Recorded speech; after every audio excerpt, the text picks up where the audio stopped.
اس پارے میں 5 صورتیں ہیں۔ سورہ حامیم السجدہ کا بقیہ حصہ، سورۃ الشورى، سورۃ الزخرف، سورۃ الدخان، سورۃ الجاثیہ۔ سورہ حامیم السجدہ کے بقیہ حصے میں 2 اہم باتیں بیان ہوئی ہیں۔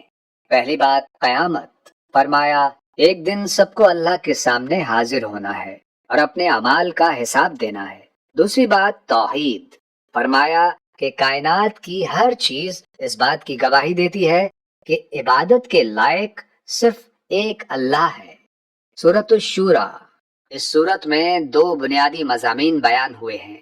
پہلا مضمون وحی اور رسالت کا اثبات، فرمایا کہ اللہ تعالیٰ اپنے نبیوں کو وحی کے ذریعے ہدایت دیتا ہے تاکہ وہ لوگوں تک سچائی اور اللہ کا پیغام پہنچائیں۔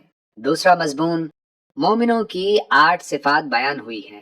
اللہ پر بھروسہ کرتے ہیں، بڑے گناہوں سے بچتے ہیں، غصے میں بھی معاف کر دیتے ہیں، اپنے رب کے حکم مانتے ہیں، نماز قائم کرتے ہیں، اپنے معاملات مشورے سے طے کرتے ہیں، اللہ کی دی ہوئی نعمتوں میں سے خرچ کرتے ہیں، ظلم کا بدلہ انصاف کے ساتھ لیتے ہیں، زیادتی نہیں کرتے۔ سورۃ الزخرف، اس سورت میں 2 باتیں بیان ہوئی ہیں۔ پہلی بات توحید، فرمایا اصل معبود صرف اللہ ہی ہے۔ دوسری بات رسالت، یہاں انبیاء کی سچائی بیان کی گئی، خاص طور پر حضرت ابراہیم علیہ السلام اور حضرت موسیٰ علیہ السلام کے واقعات کے ذریعے۔ سورۃ الدخان، اس سورت میں 2 اہم موضوعات ہیں۔ پہلا موضوع بابرکت اور رحمت والی رات کا ذکر کیا گیا ہے، جس سے مراد لیلۃ القدر ہے۔ یہ وہ مبارک رات ہے جس میں اللہ تعالیٰ کی خاص رحمتیں نازل ہوتی ہیں۔ دوسرا موضوع جنت اور جہنم کے مناظر بیان کیے گئے ہیں۔ بتایا گیا کہ نیک لوگ جنت کی نعمتوں میں ہمیشہ رہیں گے، جبکہ نافرمانوں کے لیے دردناک عذاب تیار ہے۔